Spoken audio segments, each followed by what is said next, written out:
بسم الله الرحمن الرحيم الحمد لله والصلاة والسلام على رسول الله أما بعد.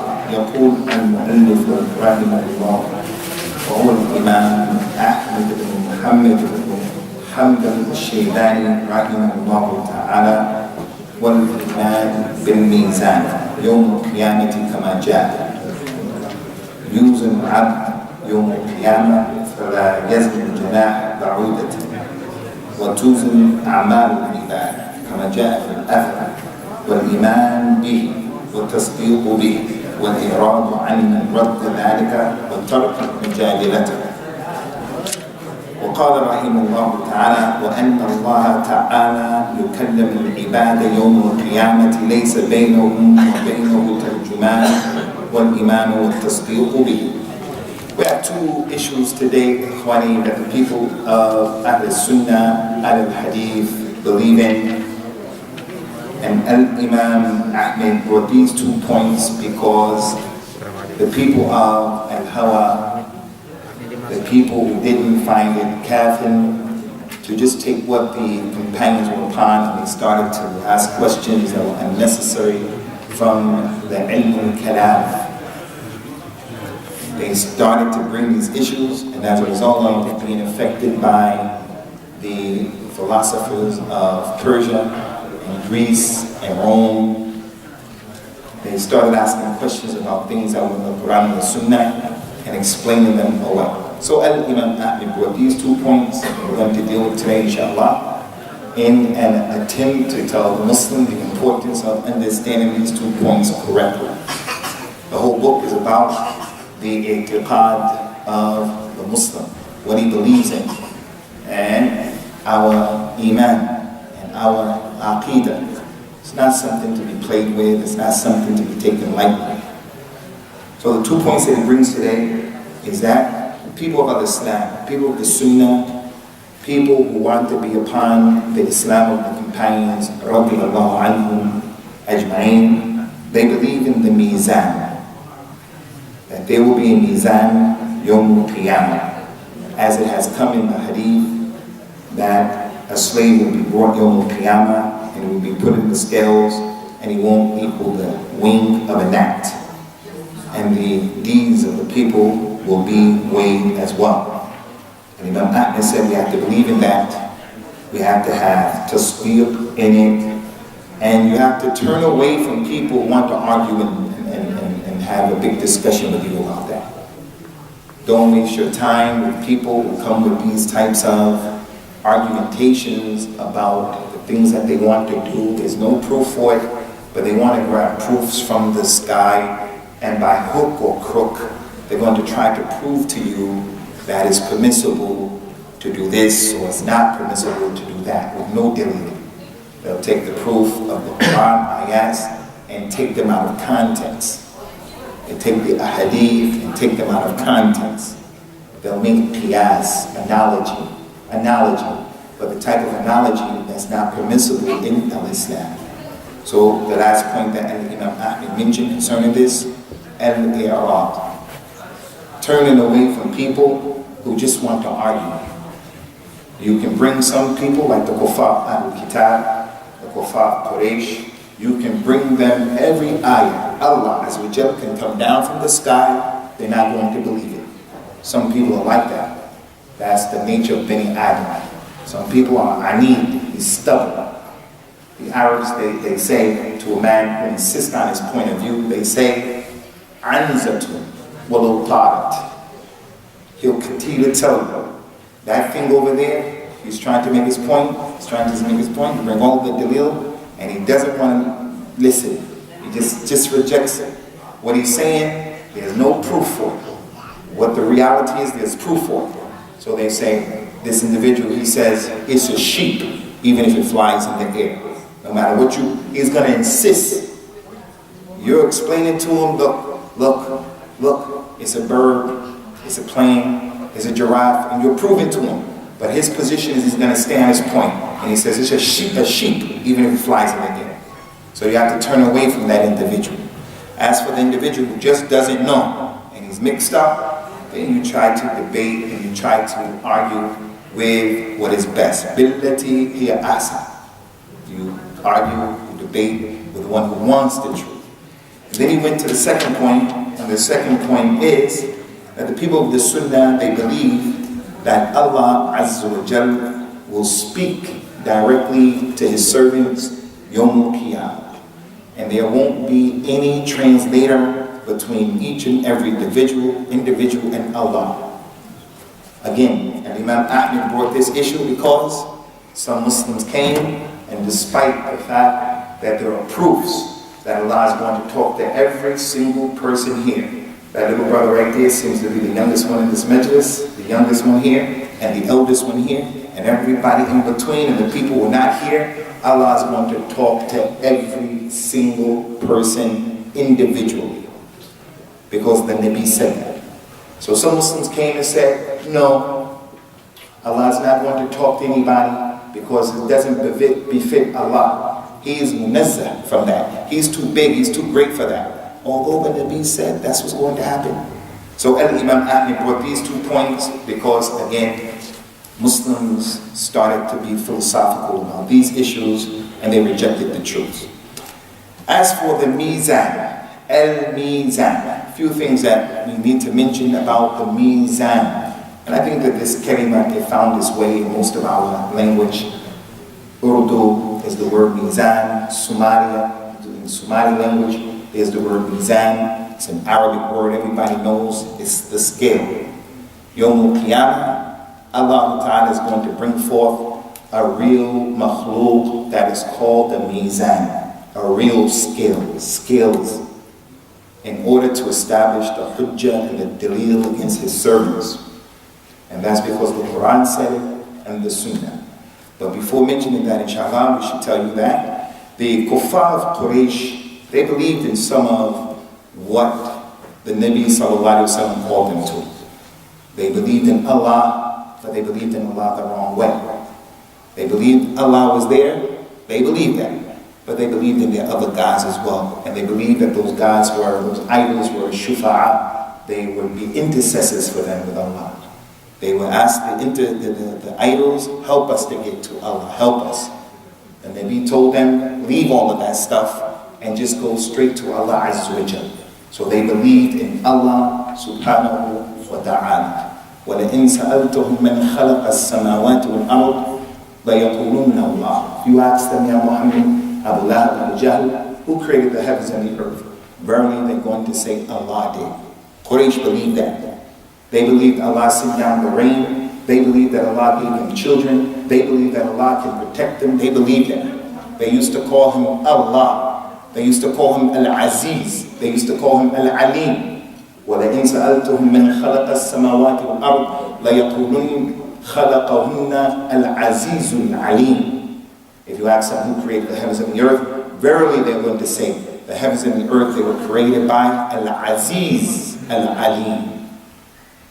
So the point is, Quraysh believed in Allah, but they believed in the wrong way. They believed that these other idols can get them close to Allah. وَالَّذِينَ اتَّخَذُوا مِن دُونِ اللَّهِ أَوْلِيَاءَ مَا نَعْبُدُهُمْ إِلَّا لِيُقَرِّبُونَا إِلَى اللَّهِ زُلْفَى.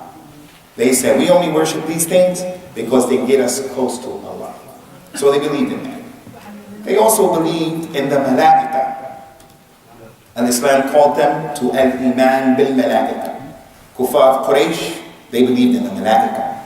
But they didn't believe in the malaika the correct way, just as they didn't believe in Allah the correct way. They believed that the malaika were the daughters of Allah Azza wa Jalla. Hasha lillah. They said that Allah nakaha al-jan, and then as a natija came the malaika. Allah married the jinn, and Allah had relationships with the jinn. And from that union and that relationship came the daughters of Allah. Although they themselves used to bury their daughters. They themselves used to hate to have a daughter. But they would say, Allah has daughters and we don't have daughters. So Allah Ta'ala made inkar about that. وَرَدَّ عَلَيْهِمْ and غَيْرُ مَا آيَةٍ. He said in the Quran, أَمِ اتَّخَذَ مِمَّا يَخْلُقُ بَنَاتٍ وَأَصْفَاكُمْ بِالْبَنِينَ. Do you say that Allah took for Himself daughters and He gave you people He took for himself daughters and he gave you sons. You yourselves don't like daughters, but you attribute that to Allah Azza wa Jalla. So another ayat like that, telling them, look, what are you saying? Am lahul banat wa lakum banun? Are you saying he has daughters and you have sons? So they believed in the malaika, but they believed the wrong way. One of the things that they did not believe in is what we're dealing with today. They did not believe in Yawm al-Qiyamah. They rejected that. And they used to make istihza, and they used to put down the Nabi, they used to say he was Majnoon, and they used to see it as a crazy idea, a crazy concept. The Kuffar of Quraysh, the Arabs, back that time, they never knew about birthdays, the Arabs. Just like your forefathers, Somalis and Arabs, Yemens, 300, 500, 600 years ago, 1,000 years ago, the Arabs, Muslims, a long time ago, there was no concept in their head about birthdays. When a person is born, celebrate his birthday. That wasn't a part of the Arab culture. It wasn't something they thought about. Not their birthday and not the Nabi's birthday. It wasn't something on the table at all. And that's why in Islam, in the beginning of Islam, there was no birthday for any individual. Not even the Nabi, sallallahu alaihi wasallam. No human being. It wasn't a part of the culture of Africans.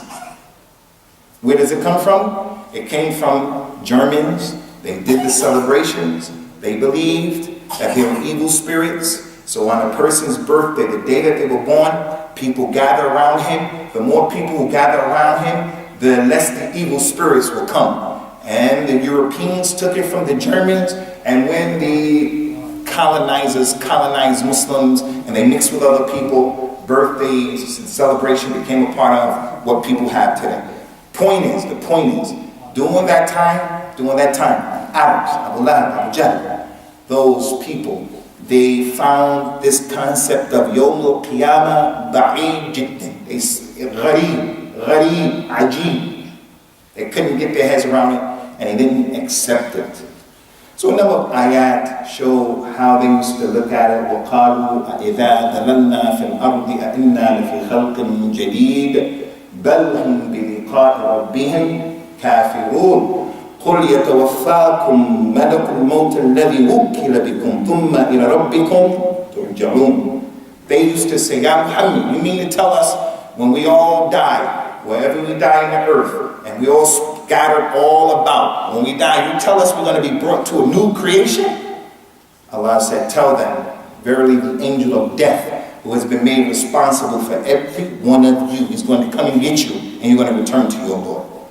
So the shahid of that kalam is, they didn't believe in Yawm al-Qiyamah. وَضَرَبَ لَنَا مَثَلًا وَنَسِيَ خَلْقًا قَالَ مَنْ يُحْيِي الْعِظَامَ وَهِيَ رَمِيمٌ قُلْ يُحْيِيهَا الَّذِي أَنْشَأَهَا أَوَّلَ مَرَّةٍ وَهُوَ بِكُلِّ خَلْقٍ عَلِيمٌ. They said, when we become dust and dirt and bones and we are old, you mean to tell us we're going to be brought back to life again? Allah said, tell them, the one who gave you life the very first time is going to bring you back again. And he is the one who can create, and he is all knowledgeable. Our mother Aisha radiallahu anha, she told the Nabi, Ya Rasulullah, you know Abdullah ibn Jad'an. He was a man from the times of a Jahiliyyah, before Islam. He died before Islam came. He was a man like Hatim al-Ta'i. He was known for his chivalry. He was known for his generosity. One of the reasons that Allah put this religion with the Arabs is their language, is their country, Mecca, Medina. The Prophet is from them. One of the reasons the Nabi said, إِنَّمَا بُعِثْتُ لِأُتَمَّمْ مَكَارِمَ الْأَخْلَاقِ. I've been sent to complete good character. Meaning, when he came, the Arabs already had some character. They were generous, they were eloquent, they had respect for the elders, they had some things in their society that it only made sense. During that time, nobody was better than them. Not the Romans, not the Persians, they were not better in terms of akhlaq overall. The Nabi came to them and from them. Sallallahu alayhi wa ala alihi wa sallam tasliman kathira. This man, Abdullah ibn Jad'an, in Jahiliyyah, he used to slaughter animals for the the youth of Allah, the Hujjaj, the pilgrims. He used to be responsible for feeding all of the pilgrims at Hajj. That's generosity. He was a kafir mushrik. He used to protect the weak. So Aisha said, Ya Rasulullah, what's going to happen to him Yawm al-Qiyamah? He did a lot of good deeds. Where's he going to be Yawm al-Qiyamah? He did a lot of things that Islam is telling people to do. Rasulullah says, sallallahu alayhi wa sallam, إِنَّهُ مِنْ أَصْحَابِ النَّارِ لِأَنَّهُ لَمْ يَقُلْ يَوْمٍ مِنْ دَهْرِهِ رَبِّ اغْفِرْ لِي خَطِيئَتِي يَوْمِ الدِّينِ.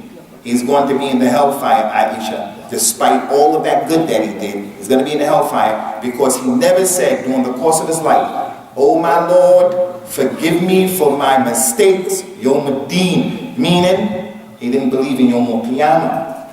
He did all of that good stuff. He believed in Allah, the rububiyyah of Allah. Allah is the creator, Allah sent down the rain, Allah brings the sun and the moon, Allah, he believed in that. But the uluhiyyah of Allah, he didn't believe, and he didn't believe in Yawm al-Qiyamah. So, and Nabi sallallahu alayhi wa sallam came with a religion that has a lot of things connected to Yawm al-Qiyamah that we have to believe. From the tafasir, in general, we have to believe in Yawm al-Qiyamah. Quraysh didn't. In Yawm al-Qiyamah, there are different aspects that we have to believe in. And one of those aspects is al-Mizan, that it is a creation of Allah Ta'ala. Allah mentioned in the Quran many ayat, وَنَدُ الْمَوَازِينَ الْقِسْطَ لِيَوْمِ الْقِيَامَةِ فَلَا تُظْلَمُ نَفْسٌ شَيْئًا وَإِنْ كَانَ مِثْقَالَ حَبَّةٍ مِنْ خَرْدَلٍ آتَيْنَا بِهَا وَكَفَى بِنَا حَاسِبِينَ. Yawm al-Qiyamah, we're going to put the scales down in justice, and no soul will be oppressed. And anyone who comes with an atom's weight of good or bad, we're going to bring him to account for it. And no one is going to be oppressed. That ayah shows there's a mizan. The Nabi said in an authentic hadith, Bukhari and Muslim, قال صلى الله عليه وعلى آله وسلم الطهور شطر الإيمان والحمد لله تملأ الميزان. Cleanliness, purity, being clean, making wudu, making ghusl, having a clean house, cleanliness in your body, your mouth, your feet. He said it's from Iman. It's a proof you have Iman. And dhikr of Allah saying Alhamdulillah is heavy in the scales, a proof. وَأَمَّا مَنْ ثَقُلَتْ مَوَازِينُهُ فَهُوَ فِي عِيشَةٍ رَاضِيَةٍ وَأَمَّا مَنْ خَفَّتْ مَوَازِينُهُ فَأُمُّهُ هَاوِيَةٌ. All of those ayat, hadith show that there's a mizan. Some of the scholars, pay attention to this, ikhwani, some of the scholars of the Sunnah, this mizan, as the Nabi said, كَانَ اللَّهُ وَلَمْ يَكُنْ مَعَهُ شَيْءٍ وَكَانَ عَرْشُهُ عَلَى الْمَاءِ وَبِيَدِهِ الْمِيزَانِ. Allah was here, and nothing else was here with Allah. And His throne was over the water. How? We don't know all of that. And in His hand, there was the mizan. And in one hadith, it said that the mizan was doing like this, going up and down. It's not for you to try to sit there and say, look, what day was it? What was this season? Was it winter, summer? Where was Allah? What is the water made out of? That's not your job. And this is what this book is about. People came after taking the philosophy of Ahlul Kitab, but especially the Aristotle and Socrates, the Persians and the Greeks. This is the problem of the Muslims. We have a religious responsibility in the dunya. Borrow from the kuffar, whatever you want to borrow to enhance your life, as long as it's halal and it's pure. But in the deen and the aqidah, don't borrow anything from anybody. You people are rigid. You people are rigid. And you're rigid. That's right. We're not going to apologize.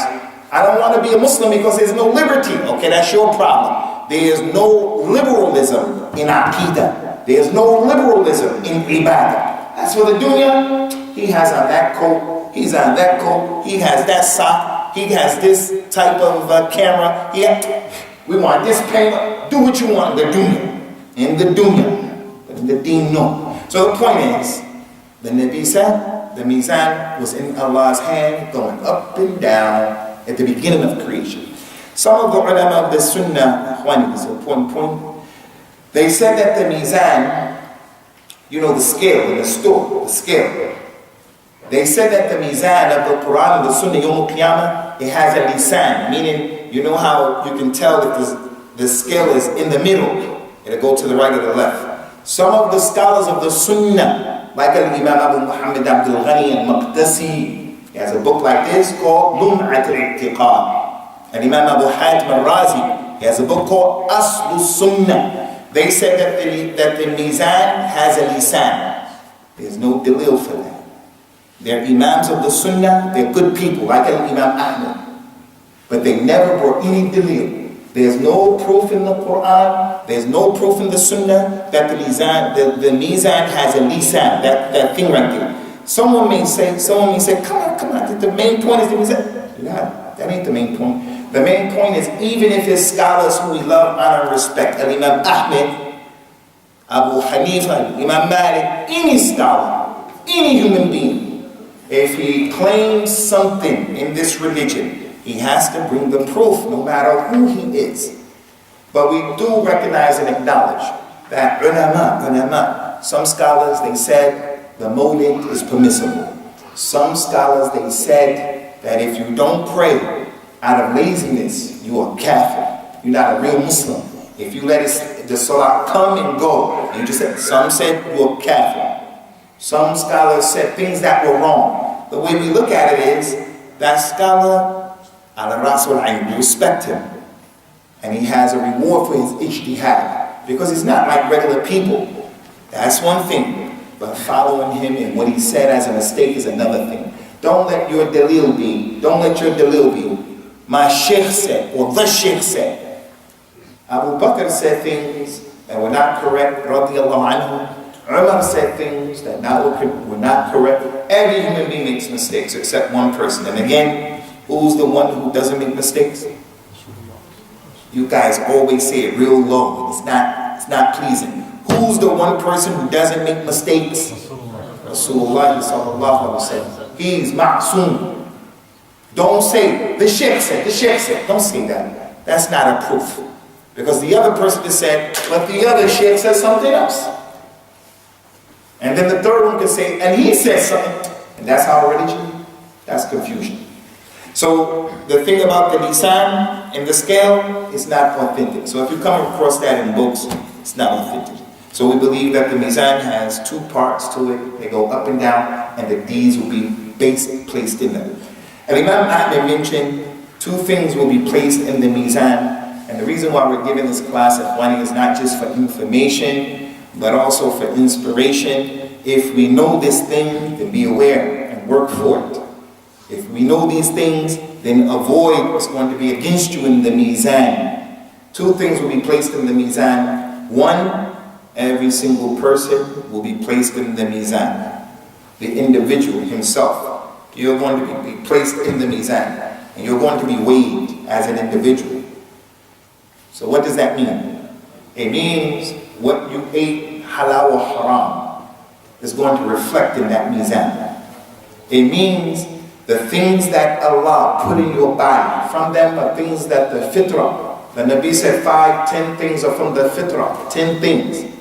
From the fitrah, shaving your mustache, and istinshaq when you make wudu, doing madmara when you make wudu, leaving your lihya, doing the miswak, brushing your teeth.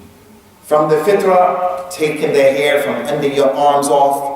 From the fitrah, taking your pubic hair off. From the fitrah, when you make wudu, wash your hands and between your fingers and your toes. Between. Don't just wash your hands like that. If you do it, it's okay. But the Nabi said it's from the fitrah, and he used to do that for the fingers and the toes. From the fitrah, taking off your nails, off your fingers and your toes. 9. And number 10, the khitan, cutting off that skin. In the mizan, if a person has on him what he shouldn't have on it, he's going to be accountable. You became a Muslim, and Allah said, ittabi'u millata Ibrahim, Hanifa, follow the millah of Ibrahim. Ibrahim, he gave himself a circumcision with an axe, a sharp axe, and he cut him off himself. There was no binge. What's that again? The binge is what? Huh? Which means a bench. Yeah, in English. In English, sedition. Yeah, but there's another word. You know, to stop the pain. I have to get this thing off of my finger. Anesthetic. He didn't have anesthesia to take away the pain. He took a sharp object that was like an axe. It wasn't even a sword, a knife, or a razor. It was like an axe. And he cut his skin off. It's from the fitrah that Allah told us to follow, that the Nabi told us to have. إِذَا الْتَقَى الْخِتَانَانِ فَقَدْ وَجِبَ الْغُسُلُ. If the two khitan meet, the ghusl is wajib. Meaning, the man has a khitan and the woman has a khitan. Circumcision. It's from the fitrah. For the man is wajib. For the lady is the sunnah. And the sunnah of the khitan for the woman is not like the sunnah of the khitan of Fir'aun. Somalia, Egypt, Eritrea, Habasha, and these places. Not like that. Al-Muhim. In the mizan, the person has hair. He just lets his hair grow. He has a hair like this. Wash. The lady has hair like that. Afro under her arms. Has big mustache. It's going to be reflected in the mizan. He drank khamr. The man who made dua, Ya Rab, Ya Rab, and he was traveling, Ash'ath, Akhbar, his hair was messed up, he was dirty, raised his hand, Ya Rab, Ya Rab. The Prophet said about him, sallallahu alayhi wa sallam, مَطْعَمُهُ حَرَامٌ وَمَشْرَبُهُ حَرَامٌ وَمَنْبَسَهُ حَرَامٌ وَغُذِيَ بِالْحَرَامِ فَأَنَّا يُسْتَجَابُ لَهُ. What he ate was wrong, what he drank was haram, what he wore was haram, and he was nourished with haram. The job that he had was a haram job. All of his clothes were haram, everything. Making salat, he brought haram clothes to cover up his awrah. He's making salah in a place that's haram. So the point is, in the mizan, all of that will be reflected. Because your body is in a manner, Allah gave it to you as a loan, and He said protect it.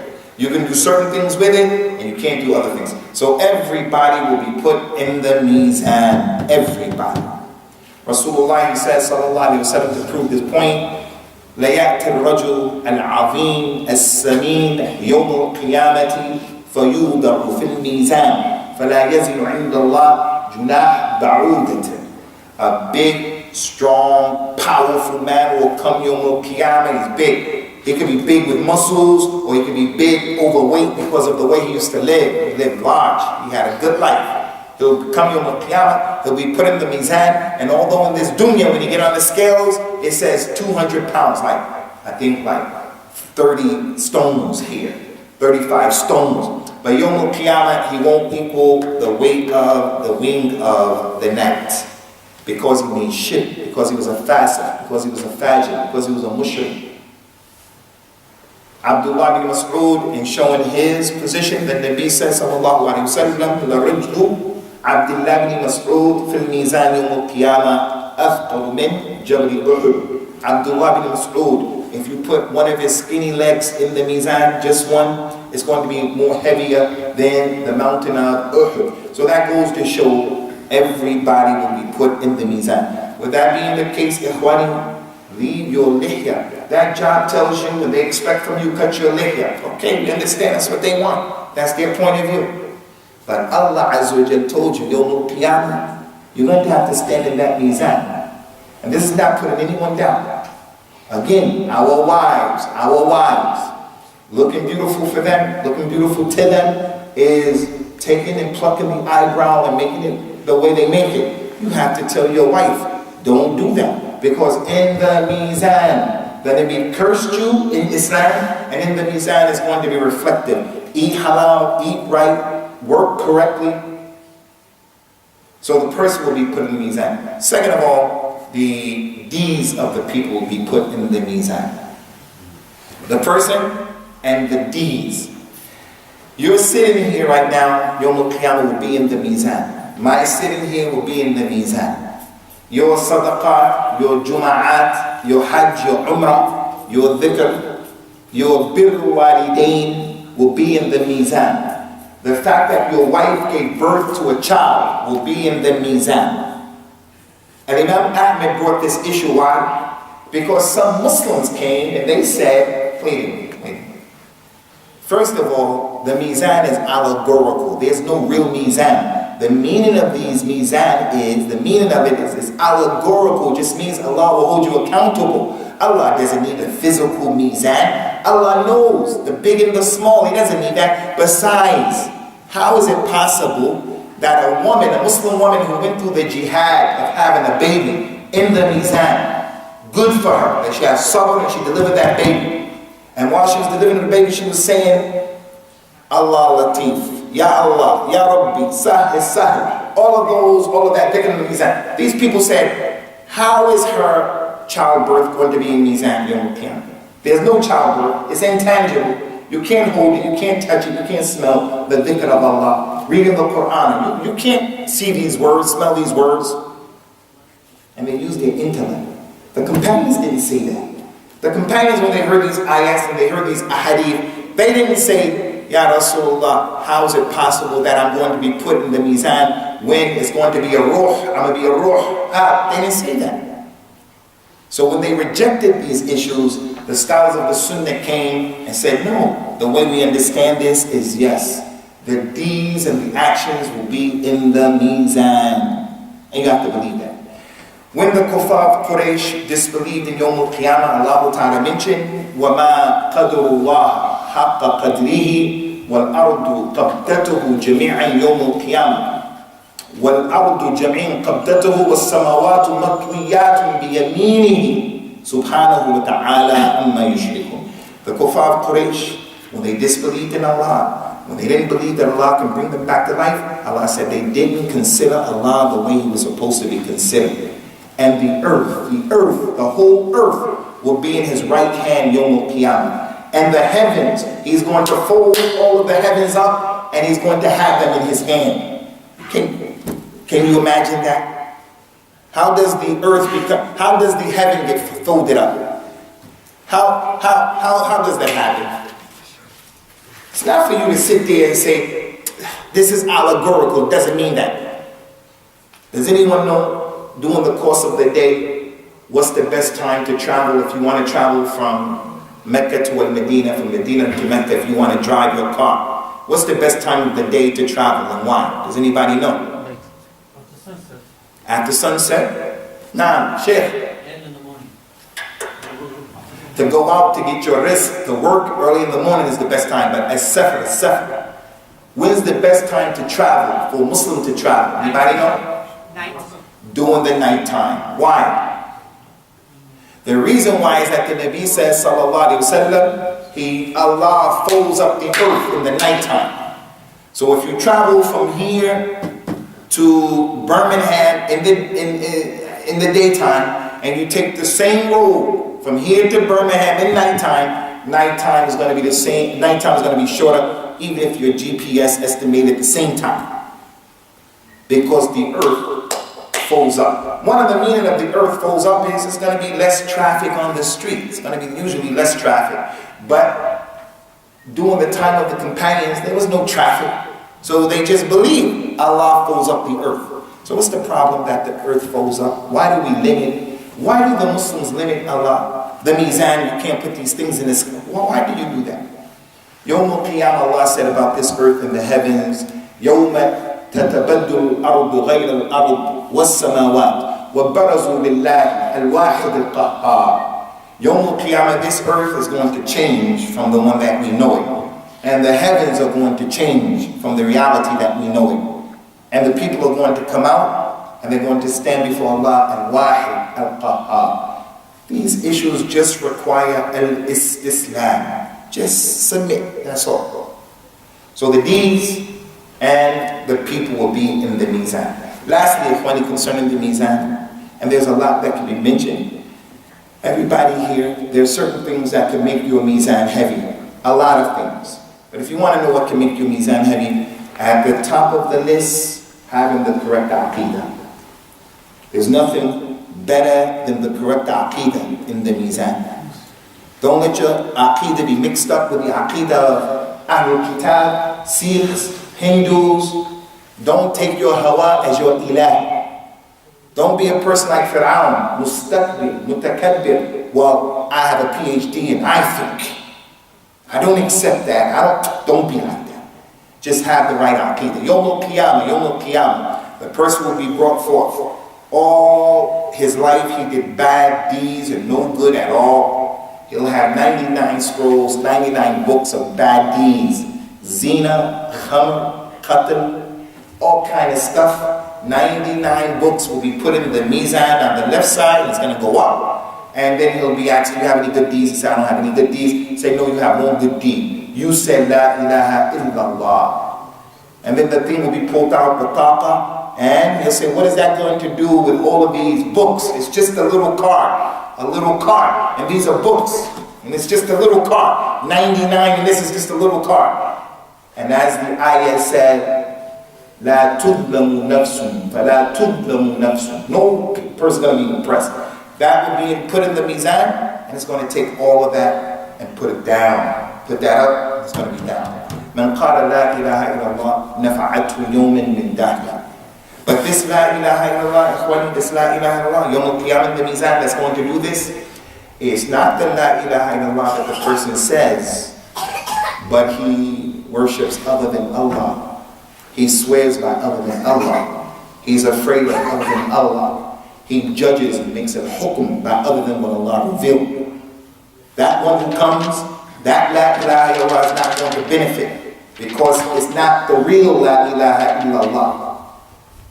Quraysh believed in Allah, but they made partners with Allah. So it won't help them in the mizan. Their ibadah won't help them in the mizan.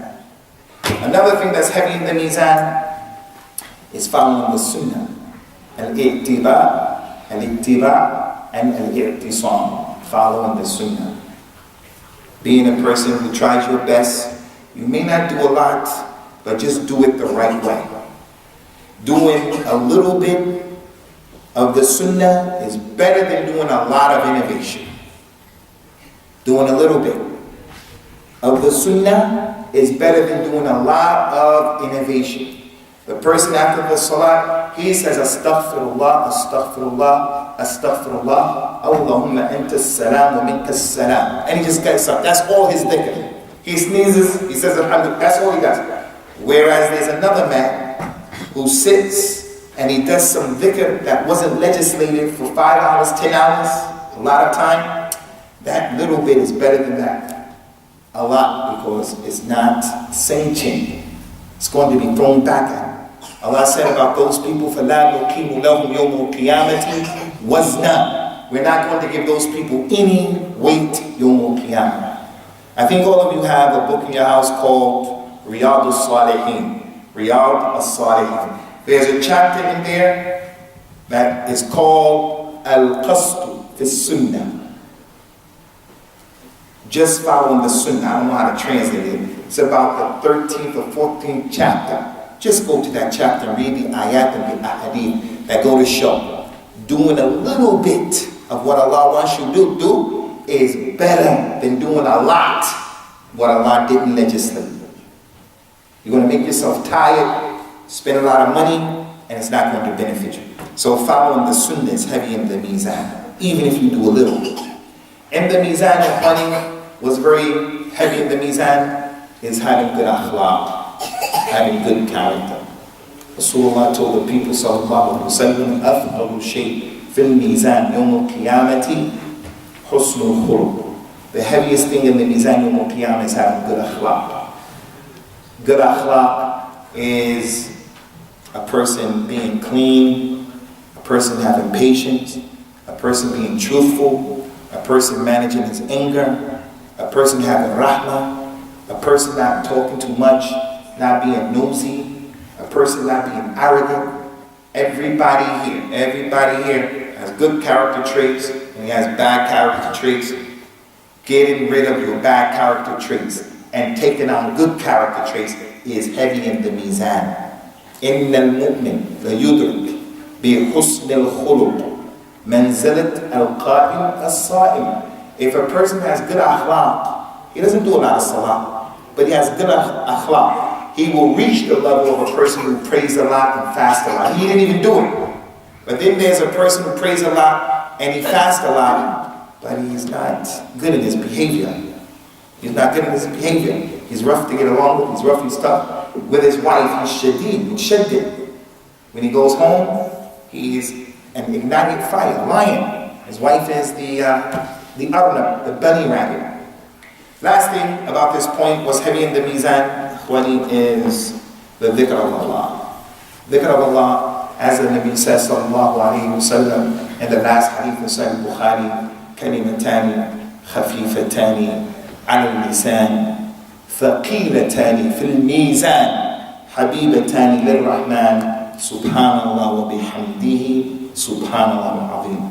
So making the dhikr of Allah, always remember Allah in the correct way is heavy in the mizan. So go back and read more about the mizan. We go on to the next point. What time is Salat al-Isha? The adhan? 1 hour later, Sheikh. 1 hour? You want Maghrib or Asr? Salat al-Maghrib, the adhan. 5 o'clock. Inshallah, about. And we started at 3 o'clock. What time did we start here? 20 past. We've been an hour already. Yes, inshallah. You said that today. 40 minutes, 45 minutes. Half past 3 was Okay, Ikhwani, the last point, second point, because we have to do more points. We're more than halfway through the book. Don't look at this and say, oh, we got a lot to do. No, this is another book that comes up. We only have a little bit. In the time allotted, we'll be able to complete the book, but we have to do at least 2 to 3 every class. The second one that Imam Ahmad mentioned is, we have to believe that Allah is going to talk to you Yawm al-Qiyamah. And Imam Ahmad already mentioned that Allah will talk to the slaves Yawm al-Qiyamah. But what he was talking about over there, as we mentioned, is in Jannah and in Hellfire and so forth and so on. He mentioned about Allah speaks. We dealt with that. This is a different mas'ala. This is the mas'ala that Allah will speak to each and every individual. Again, people came and said, why does Allah need to speak to the people? Rasulullah sallallahu alayhi wa sallam mentioned to his companions, radiyallahu anhum wa ardahum, ما منكم من أحد إلا سيكلمه الله يوم القيامة ليس بينه وبينه ترجمان فينظر أيمن منه فلا يرى إلا ما قدم من عمله وينظر أشأم منه فلا يرى إلا ما قدم من عمله فاتقوا النار ولو بشق تمرته. There is not a single one from amongst you except that Allah is going to speak to you, and there's not going to be between you and Allah any translator, because He is the Rabb of all of the languages. The person will stand there before Allah, and the Nabi described his standing. He's going to be barefooted, no shoes. He's going to be naked, and he's going to be without any circumcision, the way he was created. When Aisha heard that, she said, Ya Rasulallah, do you mean to tell us that the women are going to be standing there because everyone's going to be watching? Everyone's going to be watching each other. You mean to tell us we're going to be standing naked looking at each other? He said, Ya bint as-Siddiq, the people will be too busy and too afraid for their situation to be worried about they're standing there naked in front of other people, which will give you an indication, Ikhwani, of the seriousness of the day. The seriousness of the day. I traveled to a country in Jamaica to give dawah. And in Jamaica at the airport, because they have problems with some Muslims who were over there who were too rough and tough. One in particular used to be in this country and he was deported. So they're afraid of reverts making some problem there. Went there for dawah. They knew we were there. When it was time to leave, they brought us and they said, we want you to urinate in a cup and we're going to watch. I said, that's ihana. What are you talking about? I won't be able to do that and you're looking at me. And what do you want my urine for anyway? I didn't come here doing drugs. What that has to do with terrorism? What that have to do with anything? They just wanted to put me down. What does urinating, you're going to do my urine what? To see what? They said, if you don't do it, you're not traveling. I told them nothing's going to come out because this is not my religion, I just can't do it. Yawmul Qiyamah, you're not going to have that concern. Someone is in front of you and watching your wife and watching your daughter and watching you. That's not your concern. So that gives a person an indication of the seriousness of the day. It's not an easy day, a light day. So Allah Azza wa Jalla will speak to the individual. He's barefooted, naked, and uncircumcised, and he'll look to his right. He'll see all the good deeds that he did. He'll look to his left. He'll see all the bad deeds that he did. So the Nabi said, so fear the nar. And in another narration of the hadith, he said, وَيَنْظُرْ تِلْقَى وَجْهِهِ فَلَا يَرَى إِلَّا النَّارِ. He'll look in front of himself, and he'll see the hellfire in front of him. Which shows something important. Why did the Nabi say that when the person looks in front of him, he's going to see Allah, he's going to see the fire? Because Allah won't be in front of him like that. Allah is above. Allah is above. And in the way of that reality, of that motive, Allahu A'lam, how it's going to be. But you're looking in front, there's a hellfire. The Nabi says, so fear the hellfire. Don't go to the hellfire. Even if it's with half of a day. You have half of a day, save yourself with half of that date. Save yourself with a little bit of money that you have by giving sadaqah. Save yourself by whatever you can do. Because in the mizan, it's going to be heavy. So that hadith, this hadith, goes to show that the Nabi sallallahu alaihi wasallam has established that Allah Azza wa Jalla is going to talk to each and every individual. The people came and they said, Allah doesn't speak. وَمَا يَنْبَغِي لَهُ أَنْ يَتَكَلَّمْ هُوَ مُنَزَّهٌ عَنِ الْكَلَامِ. This is allegorical. It really doesn't mean that. So I think Imam Ahmad for this issue. There's some more that we're going to mention about this issue, inshallah, but the time is an hour. It's going to be close to an hour. So we're going to stop now, inshallah, and try to complete this and 2 more chapters next week. If you brothers have any questions for the next 5 minutes, 7 minutes, inshallah, we'll deal with your questions in the kind of shape.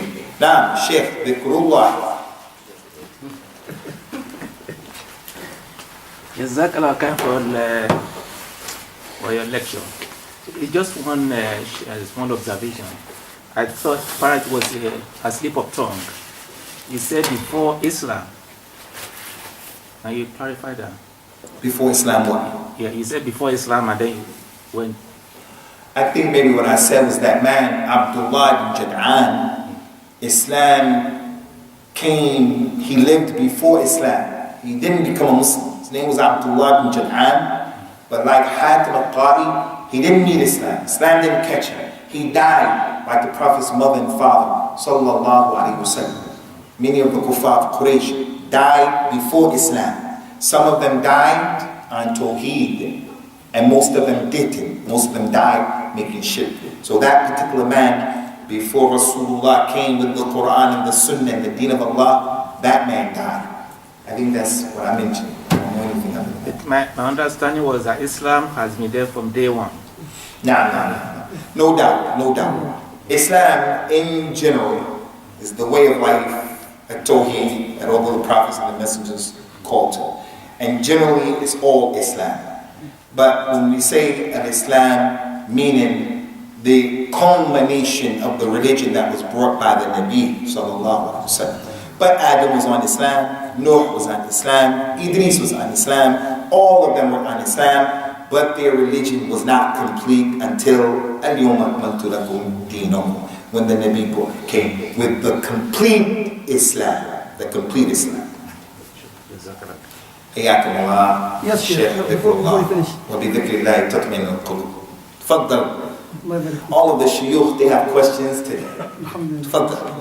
On the subject of akhlaq, as you mentioned, may Allah subhanahu wa ta'ala bless you, that to control your anger.